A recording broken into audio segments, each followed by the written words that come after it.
श्री श्री समय सागर जी महाराज की, परम पूज्य गुणायतन प्रणेता शंका समाधान प्रवर्तक भावना योग प्रवर्तक गुरुवर श्री प्रमाण सागर जी महाराज की, परम पूज्य मुनिवर श्री निर्वेक सागर जी संधान सागर जी महाराज की, समस्त मुनि संघ की। शंका समाधान के आज के इस सत्र में आप सभी का हार्दिक अभिनंदन। इससे पूर्व कि हम आज के इस सत्र को प्रारंभ करें, चलते हैं गुरु चरणों में और होते हैं नत इस भाव से कि हमारा जीवन भी बन सके समुन्नत। सभी लोग हाथ जोड़ेंगे, मस्तक झुकाएंगे और मेरे साथ बोलेंगे, हे गुरुदेव नमोस्तु नमोस्तु नमोस्तु। बंधुओं, परम पूज्य गुरुदेव सत्संग विदिशा से मंगल विहार करते हुए निरंतर भोपाल की ओर बढ़ रहे हैं और आज परम पूज्य गुरुदेव सत्संग का मंगल प्रवास सूखी से वनिया ग्राम में हो रहा है और आज के इस सत्र को हम आगे बढ़ाएं, उसके लिए हम सभी सविनय त्रियोग पूर्वक नमोस्तु करते हुए निवेदन करेंगे पूज्य मुनिवर श्री संधान सागर जी महाराज के चरणों में कि हे महाराज श्री, आपके माध्यम से आज हम शंका समाधान को आगे बढ़ा पाएं और आपके माध्यम से ही हम समाधान के संधान को साध सकें। नमोस्तु महाराज जी, नमोस्तु। आज के प्रथम प्रश्न के लिए अपन आमंत्रित करते हैं सूची सेवनिया के ही गुणायतन के जो संस्थापक सदस्य आए नहीं, चलिए अवधि विजित पाटनी भोपाल जो गुणायतन के ट्रस्टी भी हैं, और उसके बाद में तैयार रहेंगे अखिलेश जी मीना सतभैया टीकमगढ़, उनके साथ में प्रदीप जी बदोरा भी जो गुणायतन की ट्रस्टी हैं। नमोस्तु मुनिराज जी, मेरा सवाल ये था, मैंने एक बुक पढ़ी थी जैनिज्म और तंत्र शास्त्र, तो मुझे जानना है मंत्रों का तो उपयोग है हमारे इसमें, पर तंत्र किस तरह से इस जैनिज्म से जुड़ा हुआ है? देखिए, तंत्र का मतलब क्या होता है? तंत्र का मतलब होता है युक्ति। तो युक्ति तो हमारे जीवन को ऊंचा उठाने के लिए साधन है ही, युक्ति साधने की बात है। हम लोग जो विधान करते हैं, मंडल की संरचना करते हैं, ये क्या है? ये इसमें यंत्र भी है, मंत्र भी है, तंत्र भी।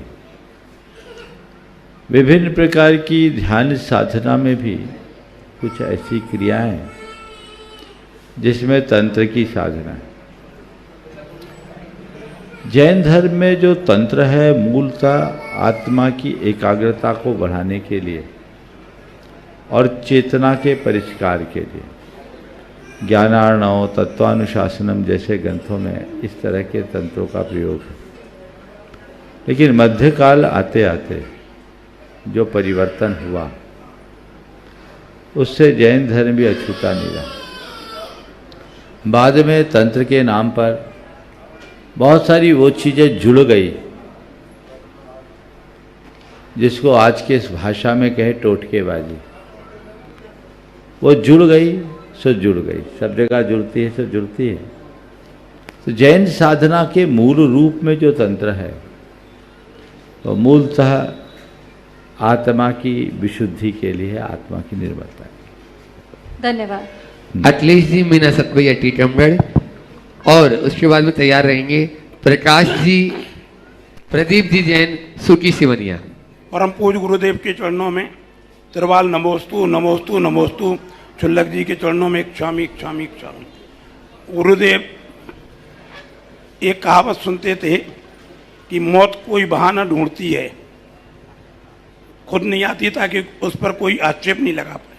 अभी 8 तारीख को हमारे छोटे बहन हुई महेश जैन, गुलाबचंद जैन टड़ैया जो गौशाला के कोषाध्यक्ष रहे, उनके छोटे भाई का निधन हो गया है। जबकि वो कभी अकेले उस जगह जाते ही नहीं थे, वो घर से निकले कह के कि हम हॉस्पिटल जा रहे हैं और हॉस्पिटल पहुंच गए।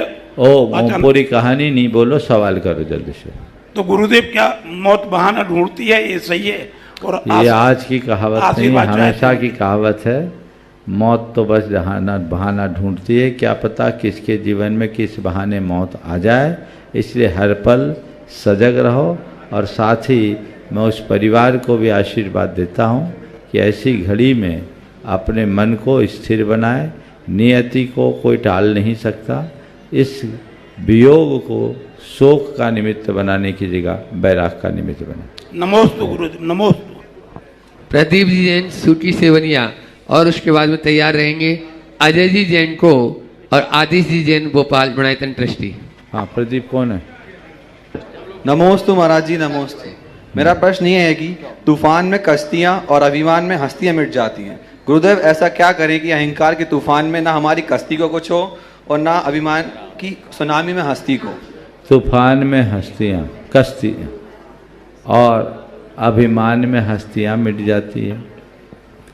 तो आपने पूछा ऐसा क्या करे कि हमारी कश्ती भी ना डूबे और हस्ती भी ना मिटे।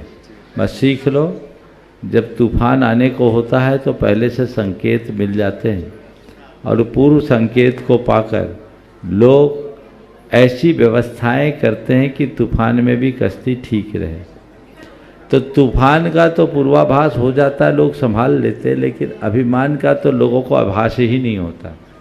मैं तो इतना कहूँगा, मिटी हुई हस्तियों को देखो और समझ जाओ अभिमान का अंत क्या है। इसलिए अभिमान को पुष्ट करना बंद करो। ओ महाराज जी को अजय जी जैन को और आदिश जी जैन भोपाल और उसके बाद में तैयार रहेंगे। आज अपने बीच में यहाँ पर अभी पूज्य महाराज श्री जी ऐतिहासिक पंच कल्याण की विदिशा में संपन्न करा के ईश्वर आ रहे हैं और वहाँ के मणिधर परिवार और अध्यक्ष उस पंच कल्याण के यहाँ पर बसंत जी हैं, वे यहाँ पर उपस्थित। महाराज जी के चरणों में त्रिबार नमोस्तु। पूरे जैन को परिवार भोपाल की ओर से नमोस्तु। हम लोगों का पुनः योग है कि महाराज जी के पुनः 4.5 साल बाद भोपाल की धरती पे चरण पड़ रहे हैं। महाराज जी आज का जिन तो शुद्ध पंचमी है उसके ऊपर थोड़ा सा प्रकाश डालें। देखिए, शुद्ध पंचमी हमारी संस्कृति का बहुत महत्वपूर्ण पर्व है। आज की तिथि में हमें आंखें मिली। दरअसल आगम की आँख ही हमारी असली आँख। आज पहली बार हमारे भगवान की वाणी को लिपिबद्ध किया गया शास्त्र के रूप में। ये प्रथम बार हुआ। तो भगवान की वाणी लिपिबद्ध होने से ये आज हम लोगों के पास है। यदि नहीं होता तो हमारे पास क्या होता, हम अज्ञान के अंधेरे में रहते। तो ये हम लोगों का सौभाग्य है। आज श्रुत पहली बार निबद्ध हुआ, इसलिए आज की पंचमी को श्रुत पंचमी कहते हैं। सठखंडांगम की रचना आज के ही दिन हुई। ओ सिंगई गौरव जी, सनत जी, गौरव जी, मणिधर परिवार और साथ में बसंत जी और संजय भंडारी जी भी रहेंगे। वो अपना अविनाश प्रवक्ता पूरी विदिशा वाले एक साथ ही हो जाएं ताकि सभी, और 2 प्रश्न पूछ लेंगे। एक प्रश्न मणिधर परिवार, एक प्रश्न बसंत। गुरुदेव के चरणों में त्रिवार नमोस्तु नमोस्तु नमोस्तु। मुनि संघ की जय। हे गुरुवार, आपके आशीर्वाद से बहुत ही कम समय में विदिशा में ऐतिहासिक पंचकल्याणक प्रतिष्ठा महोत्सव संपन्न हुआ, जो निर्विघ्न और सानंद संपन्न हुए। इस आयोजन के बीच में कुछ ऐसी असाधारण घटनाएं घटी जो मानवीय क्षमताओं से परे थी। इसके प्रमाण भी देखने को मिले। भगवान, मेरा प्रश्न है कि क्या इस कलयुग में इस तरह की घटनाओं को किस परिप्रेक्ष्य में देखा जाना चाहिए? ये ईश्वरीय शक्तियों का परिचायक है या और कुछ? फिर से बोलो। मेरा प्रश्न है कि इस कलयुग में इस तरह की घटनाएं जो मानवीय क्षमताओं से अधिक उत्कर इस पंचकल्याणक में हुई हैं, जिसके प्रमाण भी देखे गए, तो ये जो हुआ, इसे हम इन घटनाओं को किस परिप्रेक्ष्य में देख सकते हैं? देखो, घटनाएं तो घट गई, अब अंतर घटना की बात करो। घटनाओं को पकड़ कर क्या करें? घटनाएं घटती रहती है।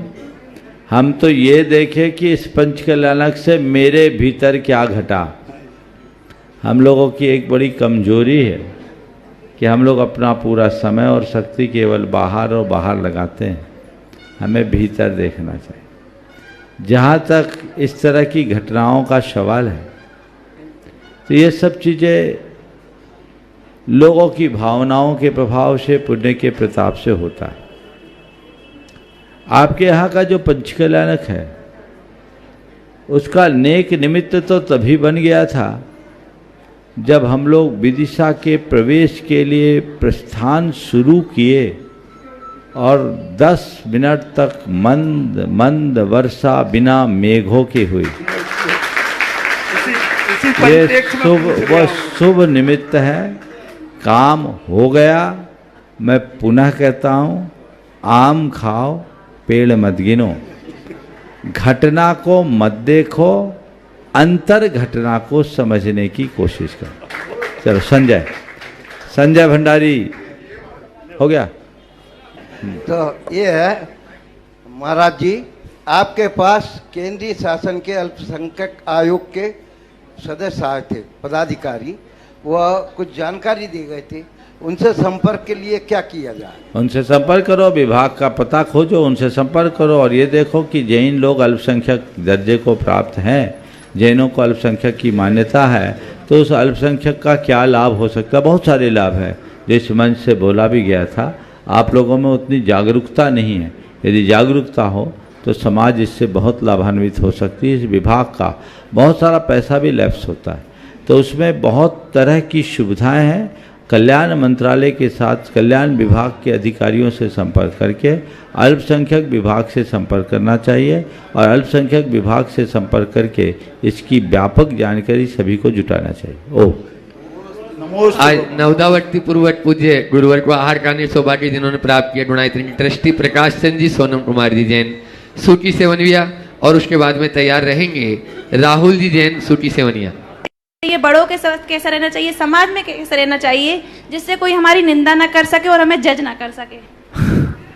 हमारी निंदा भी ना हो, हमारे जज भी नहीं। देखो, एक कन्या अगर कन्योचित कर्तव्यों से जुड़ जाती है तो उसके जीवन में सब चीज़ें स्वाभाविक रूप से प्रकट हो जाती है, जिसकी वो अधिकार नहीं।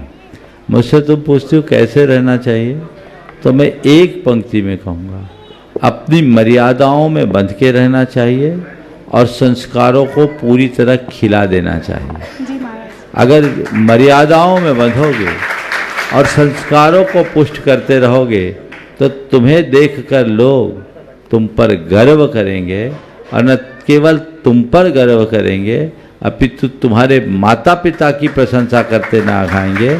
और जिस दिन तुम ससुराल जाओगे उस दिन वहाँ के लोग भी तुम्हारे माँ बाप को यह कह कर के धन्यवाद देंगे कि तुमने हमें बेटी नहीं दी, बेटी के नाम पर एक विभूति दे दी है। ये गौरव अपने भीतर आना चाहिए। राहुल जी जैन, सूटी सेवनिया, और उसके बाद में तैयार रहेंगे रितेश जी जैन, भोपाल। बोलो। नमोस्तु महाराज जी, नमोस्तु। नमोस्तु महाराज जी। महाराज जी, पाषाण को सूर्य मंत्र देकर आप भगवान बना देते हैं, तो हम जैसे जीवों के लिए ऐसा कोई मंत्र नहीं है जिससे हम परफेक्ट इंसान बन सके? अभी तो सवाल तुम नहीं पूछा था ना। अच्छा, राहुल का प्रश्न ये पूछ रही है, ठीक है। हम जैसे इंसान को ऐसा कोई मंत्र नहीं है जो दे करके परफेक्ट इंसान बन सके। बन सकते हैं। अगर पाषाण जैसा गुणधर्म आ जाए तो, ध्यान से सुनना, पाषाण जैसा गुणधर्म आ जाए तो, पाषाण में हम लोग जो मंत्र फूंकते हैं ना, पाषाण उसे अपने अंदर ले लेता है, लेकिन इंसान में फूंकते इधर से सुनता है, इधर से निकाल दे, असर ही नहीं पड़ता। चलिए, हाँ बोलो। और इसके बाद में रितेश जी, भोपाल, और उसके बाद तैयार रहेंगे नरेंद्र मनोहर लाल जी, टोंगिया, भोपाल। नमोस्तु महाराज जी, नमोस्तु नमोस्तु महाराज जी। महाराज जी, वर्तमान काल में भी 24 तीर्थंकर हैं, भविष्य काल में भी होंगे और भूतकाल में भी थे, तो लेकिन वर्तमान काल में जो 24 तीर्थंकर हैं उनमें 3 तीर्थंकरों को 3 पद मिले हुए हैं। तो वैसे ही क्या भूतकाल में जो तीर्थंकर थे उनमें किसी को मिले हुए थे क्या पद, और भविष्य काल में जो होंगे उनमें भी किसी को कामदेव, चक्रवर्ती और तीर्थंकर के पद मिलेंगे? इन 3 तीर्थंकरों ने 6 का नुकसान किया। 6 का नुकसान हुआ। 3 कामदेव, 3 चक्रवर्ती की सीट चले गई। हमारे तीर्थंकर भगवंत किसी का नुकसान नहीं करते, ये तो काल के दोष से ऐसा हो गया, हमेशा ऐसा नहीं होता। यदा कदाई। टोंगिया जी बोलेंगे, बोलो जल्दी। महाराज जी, 3-4 दिन पहले समय शेखर जी के बारे में आया था।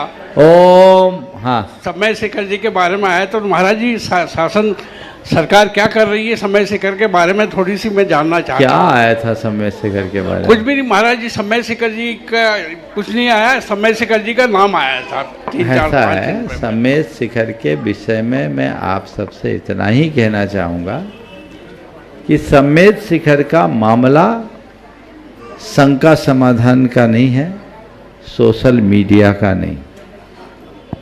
आप लोगों ने सोशल मीडिया के माध्यम से समय शेखर की चर्चा कर कर के वहाँ की गत खराब कर दी।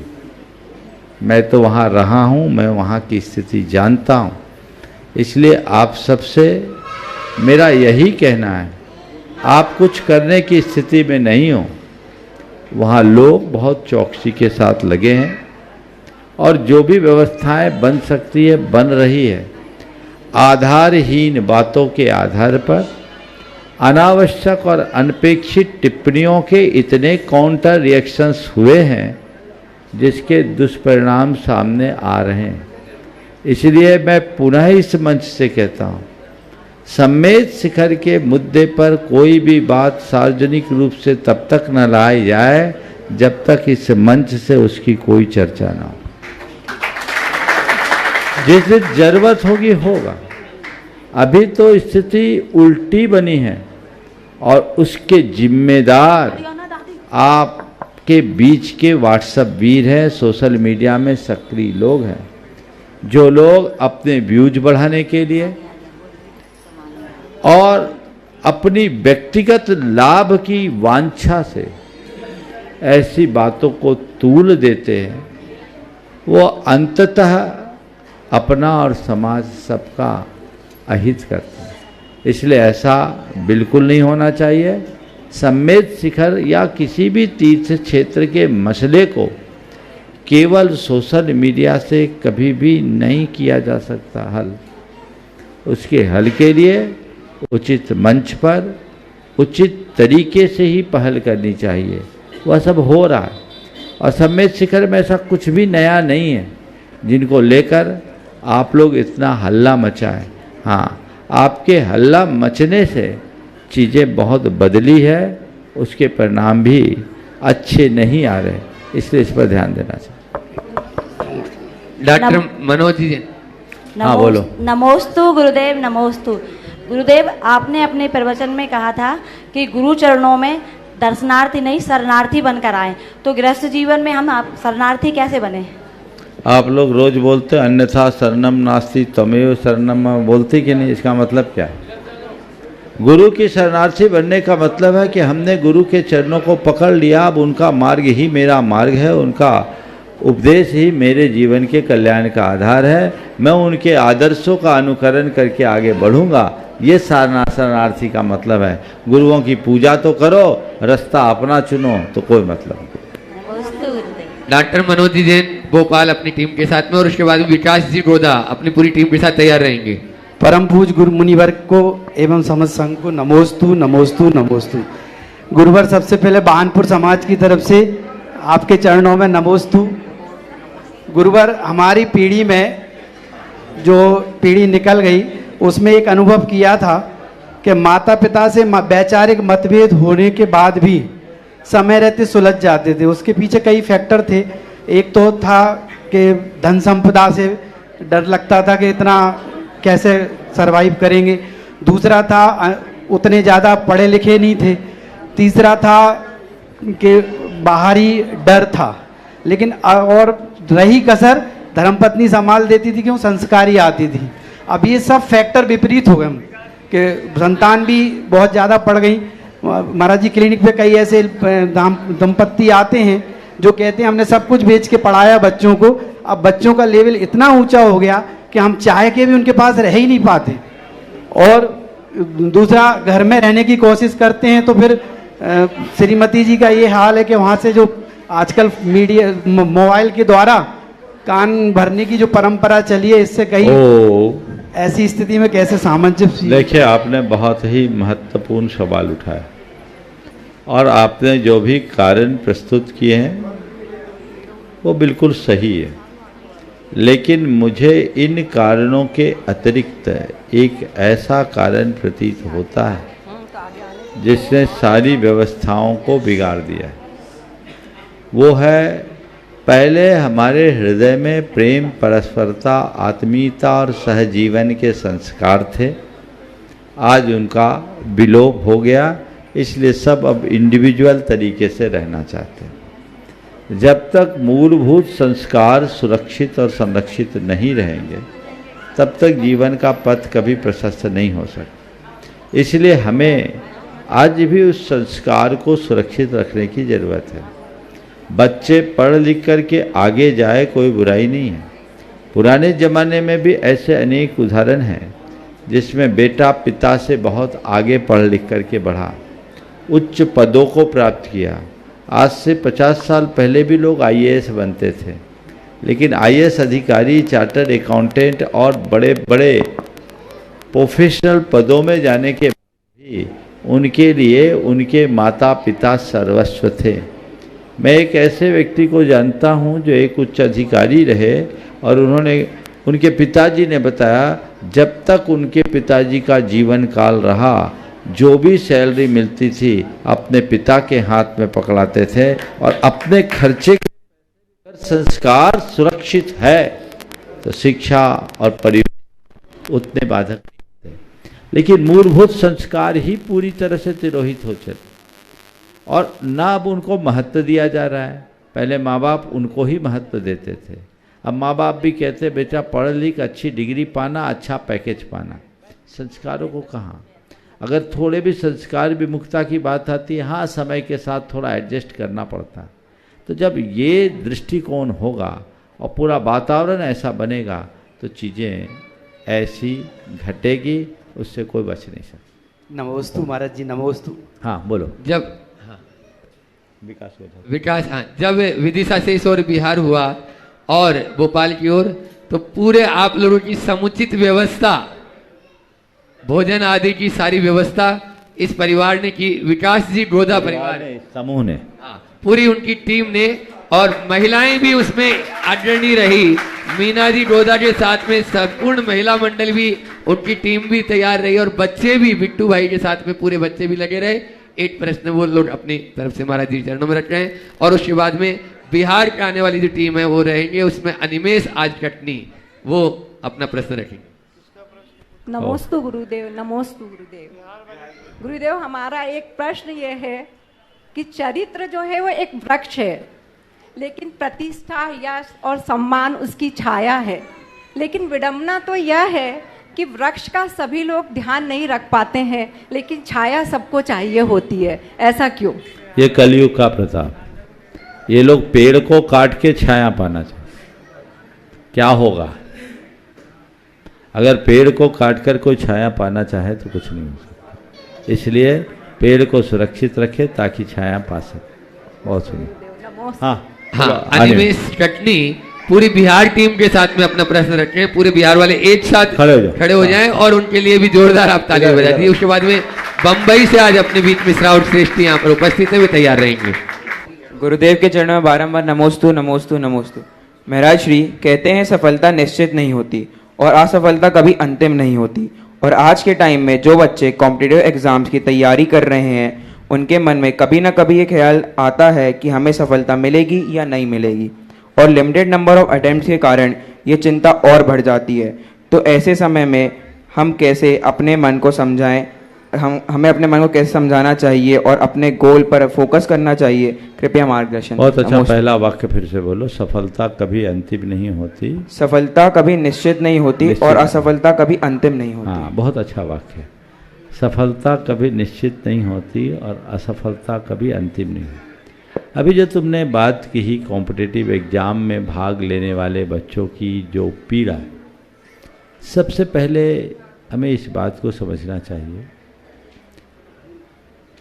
कि ये सब चीज़ें क्यों हो रही। इसलिए कि हमने एक दृष्टि बिगाड़ दी। आज सफलता का अर्थ ही हमने बदल दिया। किसी निर्धारित लक्ष्य की उपलब्धि को ही हमने सफलता मानने का भ्रम पाल लिया।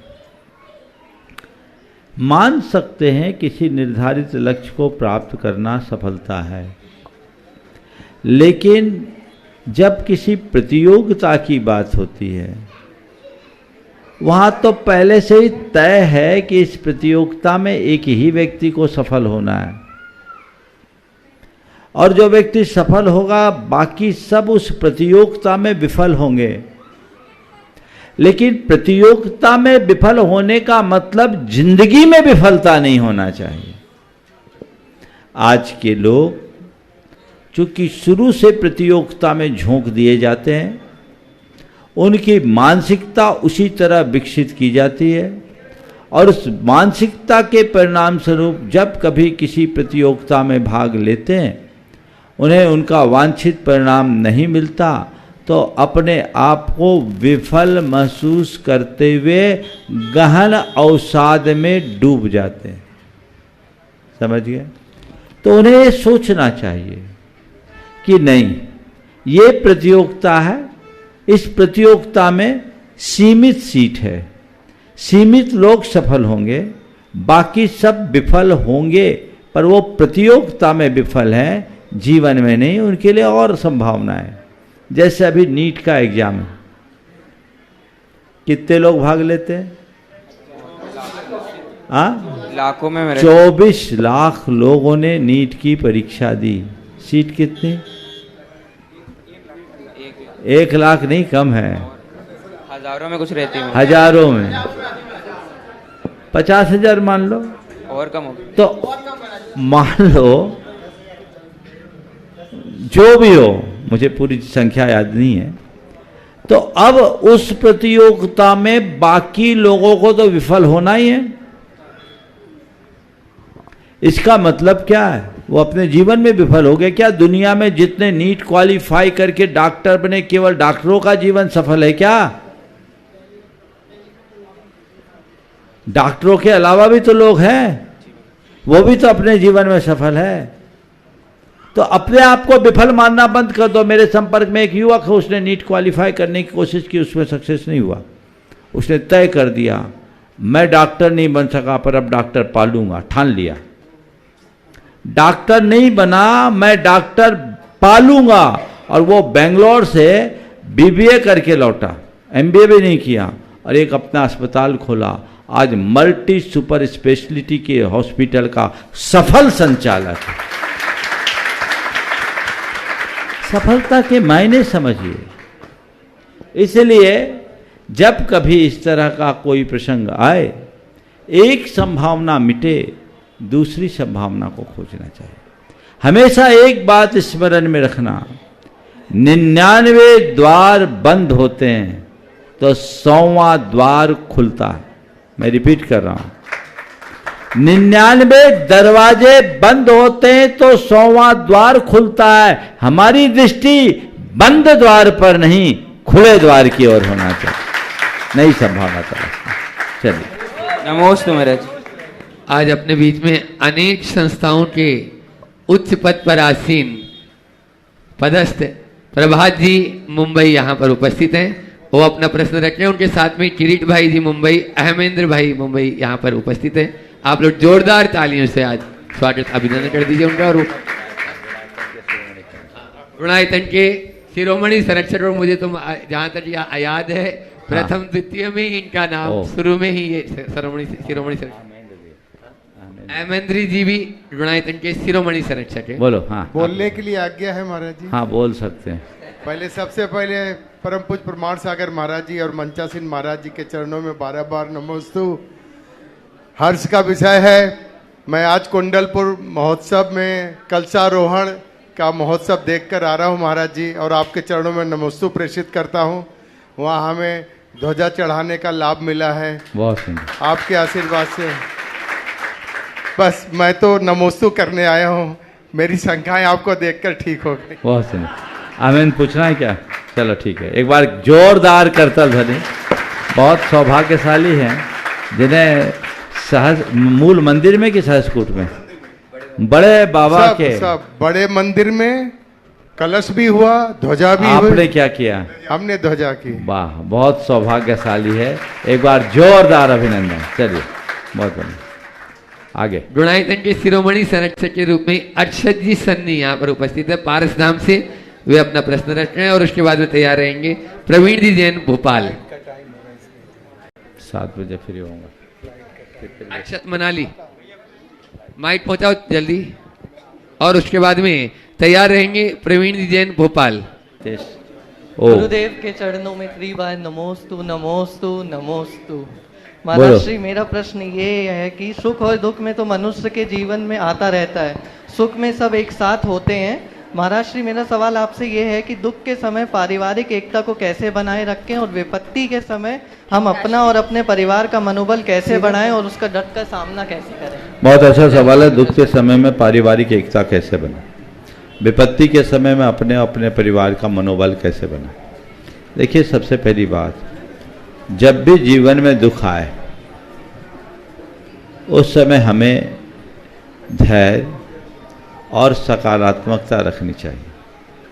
कर्म का उदय मानकर आपस में बातचीत करनी चाहिए और जो वास्तविक परिस्थिति है उसका सही अर्थों में विश्लेषण करना चाहिए।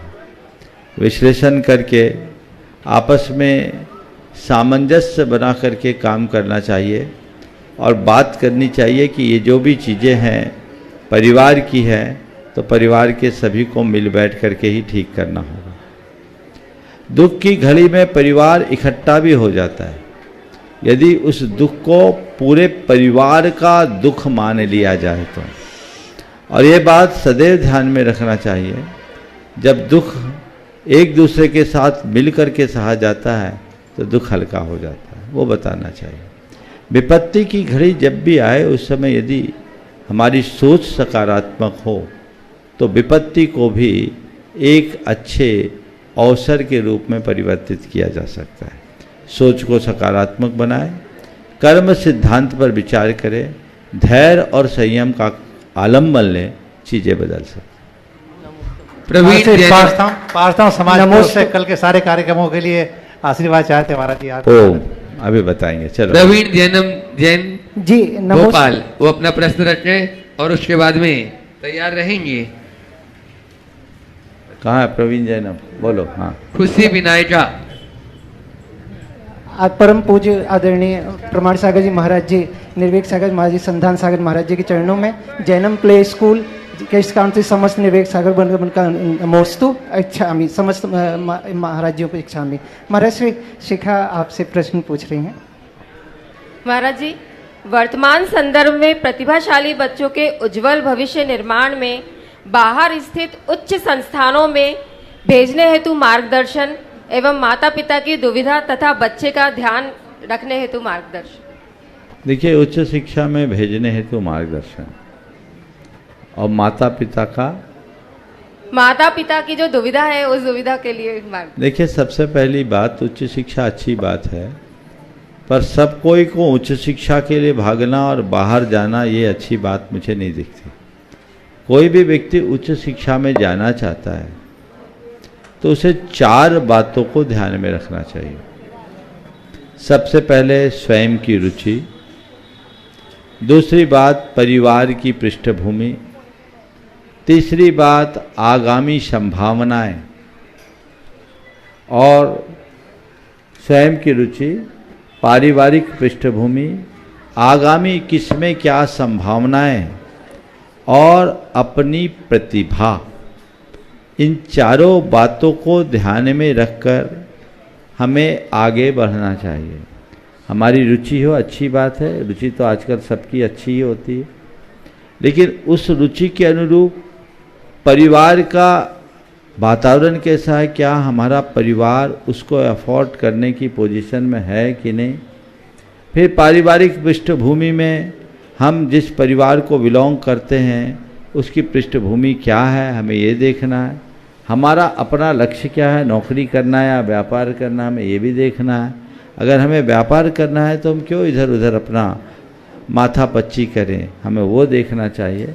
जिन लोगों की व्यापारिक पृष्ठभूमि है उनको कोई ज़रूरी नहीं है कि बहुत सब जाके IIT पास आउट होकर के ही काम करें, वो अपने घर परिवार की स्थिति भी देख सकता है। फिर संभावनाएं देखना चाहिए कि अगर मैं किसी प्रतियोगी परीक्षा को पास करके उच्च शिक्षा के लिए जाऊंगा भी तो उसमें ज़्यादा स्कोप है या जहां मैं हूं वहां ज़्यादा स्कोप है, ये चीज़ें। और चौथी बात मैंने अभी क्या बोली थी? प्रतिभा। मेरा खुद का टैलेंट क्या है? कई बच्चे ऐसे होते हैं जो बिल्कुल एवरेज होते हैं और माँ बापों को तो बाहर पढ़ाना, हमें तो बाहर पढ़ाना, हमें बाहर पढ़ाना। अब एक परिवार में इस बात को लेकर महाभारत हो गया कि एक की बेटी, उसकी माँ चाहती थी कि बड़े भैया की बेटी बाहर गई तो मेरी बेटी भी बाहर जाएगी। अब वो थी क्या? एवरेज 55-56% मार्क्स लाने वाली बेटी। बड़ी वाली मेरिटोरियस थी, उसको भेजा, लेकिन उसकी गई तो हमारी बेटी भी जाएगी। अंततः उसे भेजना पड़ा, लेकिन मैं बहुत दुख के साथ कहता हूँ बेटी चली तो गई, लेकिन बाहर जाकर वह ड्रग की एडिक्ट बन गई। पूरे जीवन का सत्यानाश हो गया। अब उसकी माँ रोती है। मैं पूछता हूँ ऐसी माँ है या शत्रु? सब लोग उसको समझा समझा के थक गए, नहीं जाएगी मेरी बेटी तो पढ़ेगी, बाहर ही पढ़ेगी। मैं ये नहीं कहता सब बाहर जाने वाले भटकते हैं, लेकिन जरूरत क्या थी उसे बाहर भेजने की? वहाँ गई, उन्मुक्तता मिली और वो चक्कर में फंस गई, ड्रग्स लेने की आदी बन गई। आज आप लोग भी देखते हैं उच्च शिक्षा संस्थानों में पढ़ने वाले युवकों और युवतियों का हाल क्या है। तो वो चीज़ें देखो जिसमें वैसा टैलेंट है जो आगे आके कर सके कुछ अच्छा, उनको भेजो। नहीं तो आप तो उनको जोत देते हो और फिर वो थक कर हार जाते हैं, कुछ भी बचता नहीं, मामला सिफर रहता है। ये चीज़ें ठीक नहीं है। तो इन बातों को ध्यान में रख कर के चले, पेरेंट्स भी ध्यान रखे, बच्चे भी ध्यान रखे, तो आगे किसी प्रकार की कठिनाई नहीं हो। खुशी विनायका भोपाल, और उसके बाद में अपन महाराज जी को भी निवेदन करेंगे। आप अपनी पर्चियां अभी खुलती जा रही है, आपका भी नंबर आ सकता है। नाम लिखा है तुमने अपना? इसको इसके बाद इसका एक अच्छा सवाल कल। ठीक, अच्छा ठीक है, बोलो। नमोस्तु गुरुदेव। जैसे हम बच्चों को आगे ग्रेजुएशन के लिए या जॉब के लिए हमेशा बड़ी सिटीज़ में जाना पड़ता है, मतलब एक करियर को ग्रोथ देने के लिए, बट मन में एक हमेशा गिल्ट रहता है कि मम्मी पापा को, अपनी परिवार को छोड़ के जाना पड़ता है। तो ऐसा रहता है कि उनके साथ जितना समय हो सके उतना भी स्पेंड करना है, बट करियर में भी आगे बढ़ना है। तो उसके बीच में बैलेंस या एक सल्यूशन क्या हो सकता है? देखिए, अपने कैरियर के लिए बड़ी सिटी में जाना आवश्यकता नहीं है, आज का फैशन हो गया। आज सब जगह एम्स है, सब जगह आईआईटी कॉलेज है, भोपाल में भी होंगे। एम्स तो है, आईआईटी है कि नहीं? ट्रिपल आईटी है, ट्रिपल आई ओम। मेरे कहने का मतलब एक पंक्ति में मैं कहूँगा, अगर व्यक्ति में टैलेंट हो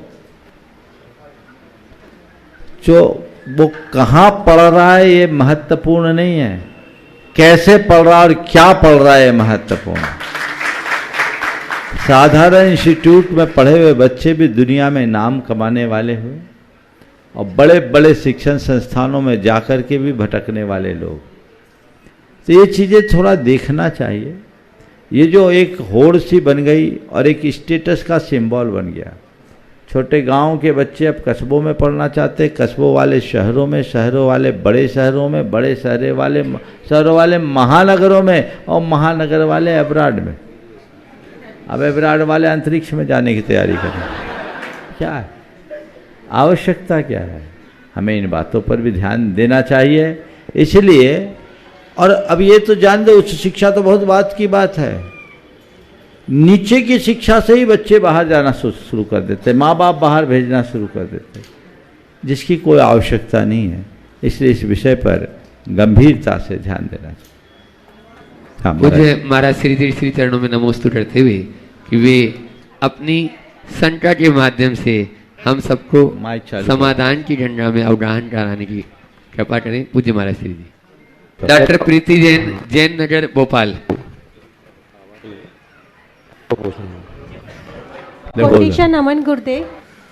मुनि श्री क्षमा सागर जी के प्रवचनों में कई बार सुना है कि जितनी जितनी निराकुलता आज है उतना उतना मोक्ष आज भी संभव है जीवन में। तो मुनिवर मेरा ये प्रश्न है कि आप मुनिराज महाव्रती लोग तो बहुत निराकुल रहते हैं और इसीलिए ज्ञानवर्ण का क्षयोपशम भी बहुत उत्कृष्ट है, जिसको कि देख के हम लोग बहुत वो हो जाते कि हम कब जीवन में एक कण भी प्राप्त कर सकेंगे।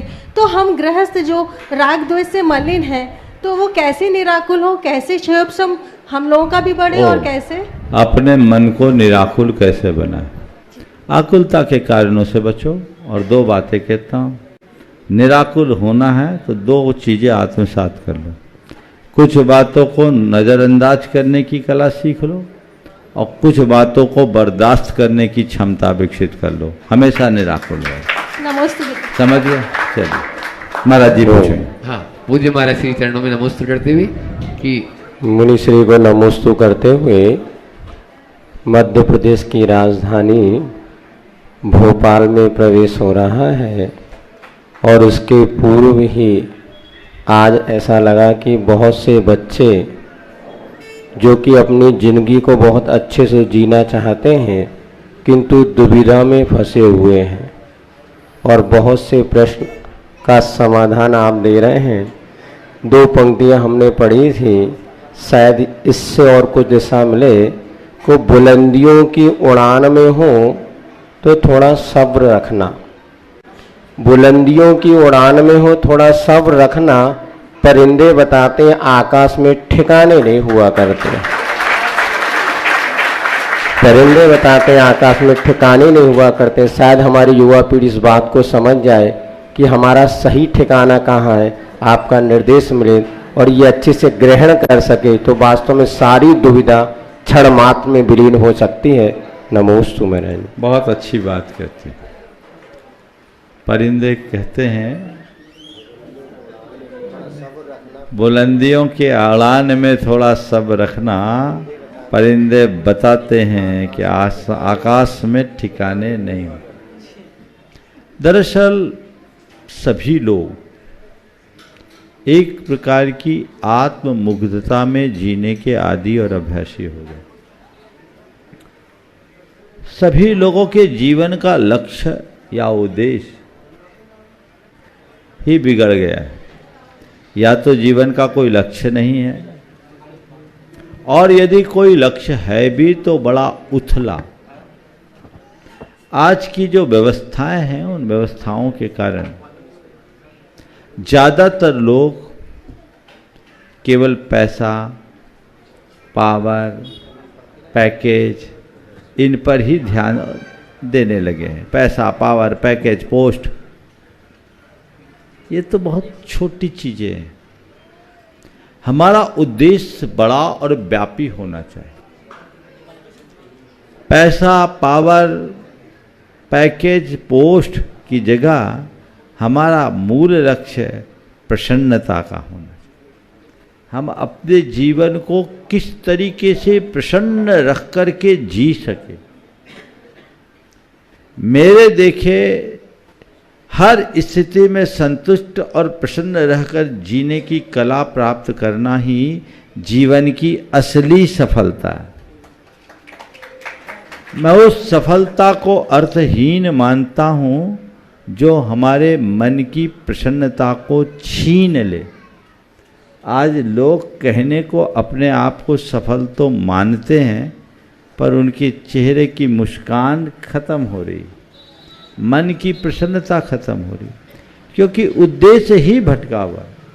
इसलिए जीवन के मूलभूत उद्देश्यों से जुड़ कर के चलें, उस उद्देश्य की पूर्ति के लिए अपनी तत्परता दिखाएं, तो अपने जीवन में कोई कारगर उपलब्धि घटित हो सकेगी। और उद्देश्य भटक जाएगा तो कुछ नहीं होगा। अंततः लोगों को समझ में आता है कि ये सब चीज़ें बीच की है, असली बात तो भीतर की है, लेकिन तब तक बहुत कुछ खो चुका होता है। चीज़ें खोए उसके पहले यदि इन बातों को संजो लिया जाए तो जीवन बहुत बेहतर है। प्रीसा जैन पारस धाम भोपाल, और उसके बाद में तैयार रहेंगी राहुल आयुषी जैन सुकी सेवनिया। दो माइक पहुंचाओ।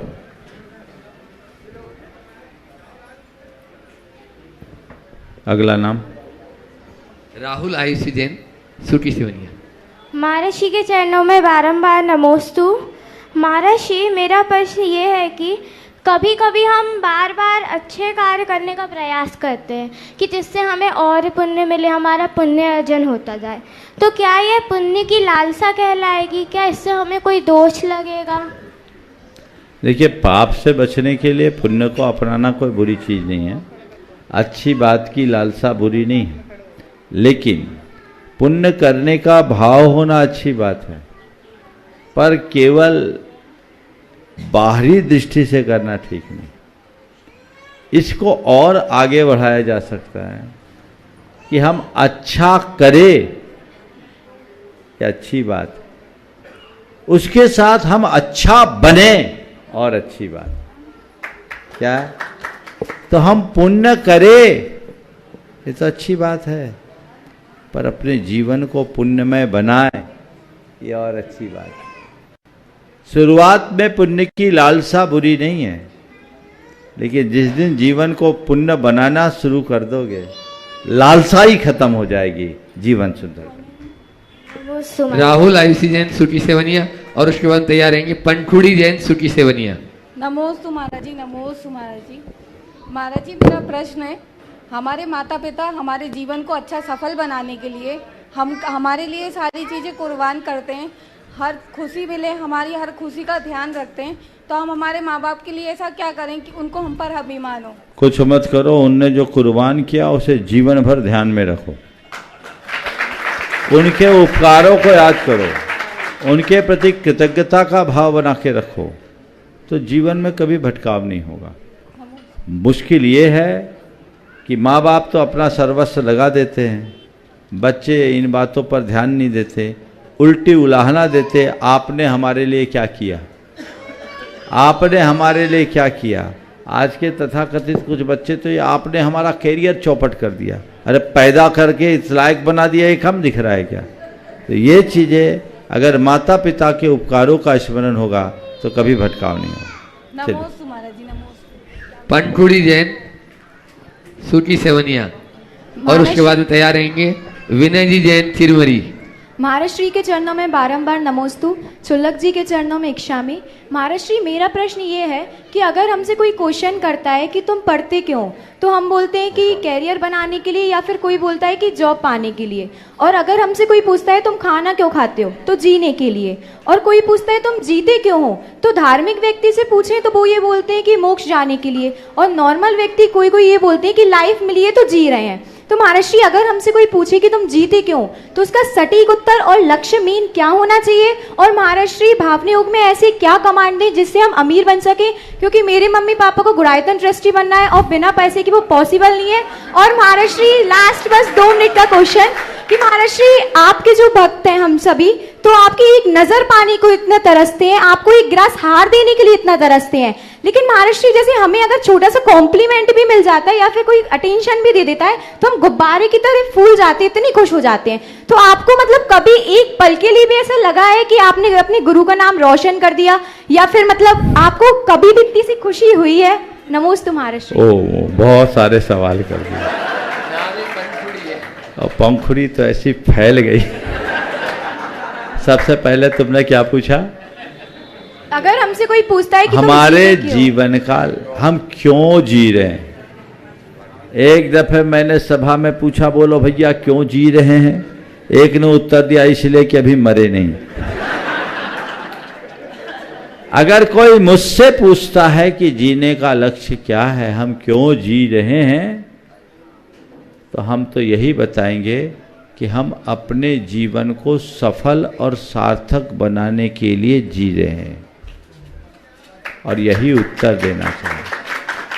हम अपने जीवन के मूलभूत प्रयोजन को पूरा करने के लिए जी रहे हैं। ये नरभाव मुझे मिला है केवल मौज मस्ती और सुख सुविधा को भोगने के लिए नहीं, ये नरभाव मुझे मिला है निज पर का कल्याण करने के लिए, और मैं केवल उसके लिए जी रहा हूं। समझ गए?